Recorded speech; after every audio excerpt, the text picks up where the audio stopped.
Time now for sports with Casey Conlon. Athletes often seem invincible, capable of things the average person could never dream of. It takes something gargantuan to knock them down. Unfortunately, that's exactly what cancer is.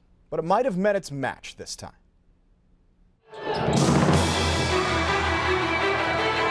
Watch Marissa Van Atta play basketball and you'll learn one thing very quickly. You'd rather be with her than against her.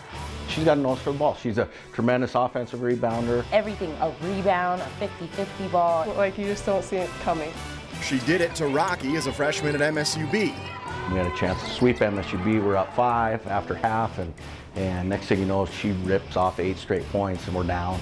So Rocky jumped at the chance to sign Van Atta this summer for her senior season.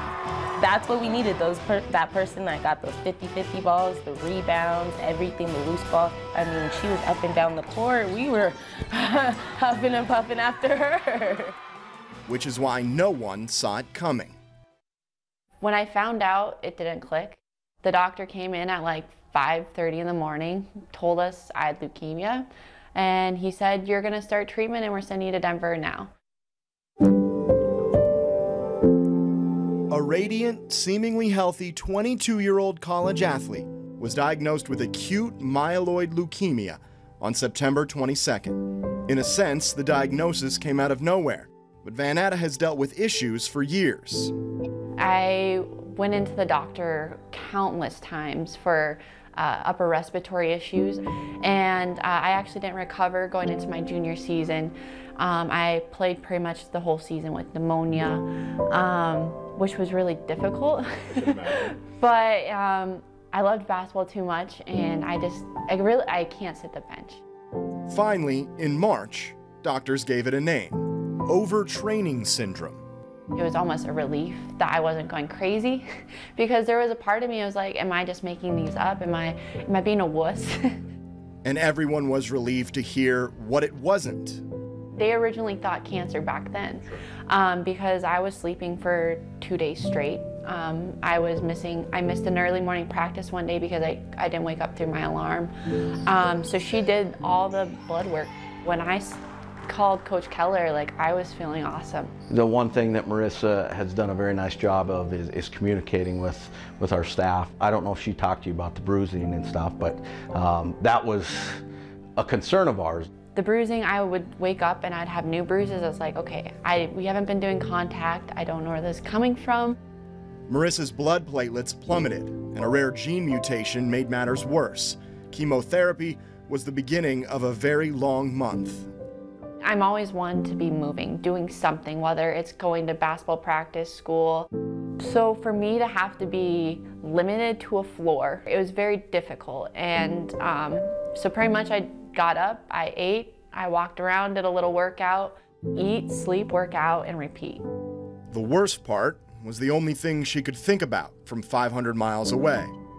I feel like I came here to play basketball and then I got cancer. And it's like, that's just not one thing you do. And if I say I'm gonna do something, I'm gonna do it. I don't like letting people down. While going through the biggest battle of her life, Van Atta actually felt guilty for not being at practice. That's just who she is, and that's why we go out every day and play for her. So much bigger than us in Rocky Bat. This is about her fight right now. She should not feel guilty about anything because she busted her butt. For her to be out here, you know, running these lines, beating everyone down the court, like, with cancer, I mean, you don't know what tough is until you're in her shoes. Exhibit A. Exactly a month after receiving the leukemia diagnosis, on her second day back in Billings, Van Atta was in Rocky's gym shooting free throws. And how do you think she did? I'm not gonna brag, but I made the first one and I shot 80%. Not bad for someone who could barely see the basket. When I was sick, because my platelets were low, either I coughed or I sneezed, and I ended up getting bleeding in my eyes. And so it sounds worse than it is. Just one more in a long line of setbacks. Marissa's fight is far from over. Soon she'll head to Seattle for the big one, a bone marrow transplant, which means at least 3 more months away from home. She said she is scared, but she'll never let cancer know that. I just have to have faith in myself and just faith in general that's gonna be okay. Everything that I've been going through, I've been through a lot of tough things in my life, and I just kind of that's all you gotta do. And the scaredness, you can't have it because that's negativity. When you walk onto the basketball court, if you're scared of your opponent, that's the death. This is the latest opponent expecting to get the best of Marissa Van Atta. Ask everyone else how that goes.